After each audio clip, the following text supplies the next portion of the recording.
What's up, guys? So it's time for some Dragon Age news.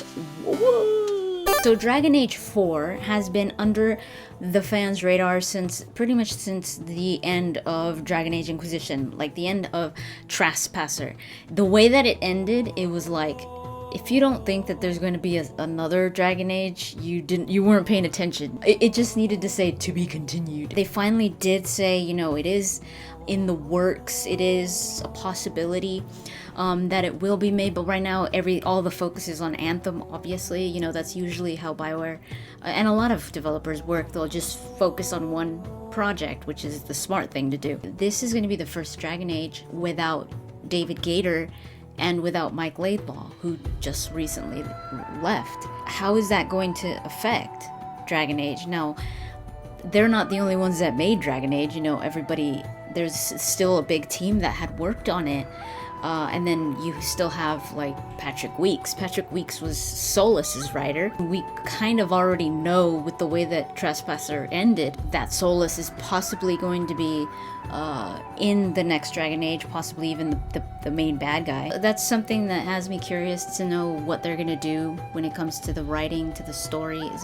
How is it gonna change? A lot of the writers that are there worked under David Gator. A lot of great things that came from Dragon Age, some of it wasn't even written by David Gator. A lot of it was written by other writers, and they all would just look at it together. I trust that these writers know Dragon Age, not only because they've played it and they're fans of the game as well, but because a lot of these people wrote for the previous titles. Another thing that was said that pretty much made the news a little while ago was that there was going to be an online aspect to Dragon Age 4. And everybody was like, oh no, everybody thought microtransactions. But Casey Hudson went to Twitter and reassured the fans that I think you'll be relieved to see what the team is working on, story and character focused. Too early to talk details, but when we talk about live, it just means designing a game for continued storytelling after the main story. I remember Fernando Mello once also tweeted saying that all of their games in BioWare have always had a live element. And when they say live element, they even include DLC. I see DLC as just something that you download. You don't have to play it while it's happening, like live, you know what I mean? I don't know if that makes any sense. I think that's why a lot of people didn't associate, when they hear live, they think of multiplayer, which Inquisition had. I do think that they will tweak it, because I feel like the Inquisition multiplayer didn't do well. It didn't do as well as Mass Effect 3 or even Andromeda's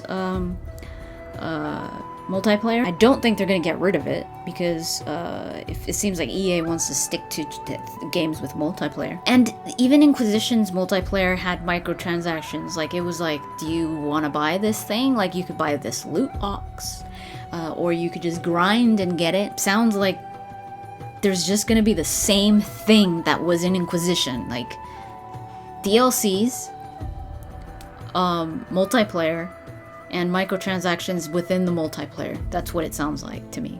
Do I wish that they would do things slightly different? Yes, I wish they didn't tack on a multiplayer. I feel like it's just a waste. Dragon Age is a loved series for the story, for the characters, for the strategy, for the gameplay, not the live element and whatever.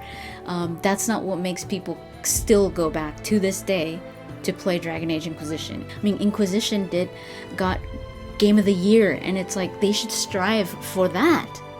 That's what they should strive for. Another thing that I wanted to mention just briefly was the red book that Mark Dara tweeted a long time ago. On the cover, it shows what looks like the Dread Wolf, like a little flame behind him, and what looks like a rook from a chessboard. It could just be like a little tower from a castle or something, and that would make sense because Solas was always in the tower, and when you think of the Inquisition, you think of Skyhold, you think of, this castle or something. I'm sure the Inquisitor's not going to be the protagonist in the next Dragon Age, because they didn't have an arm, and then it was like the Inquisitor's probably going to end up dying anyways.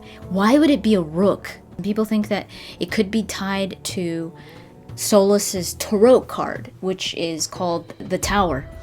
And if you actually look at an actual tarot card, the Tower usually means that something bad's gonna happen, like something bad is coming.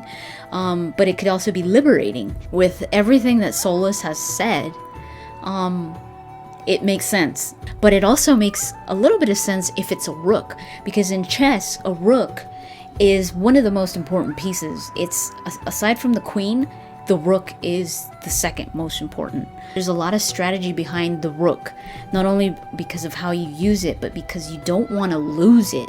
When you first started playing Inquisition, at least I did, I never thought that that Solus was anybody more than just a mage. He's very forward thinking, and he does look at the past as well. So it's almost like he moves like a rook. There is no gray for him.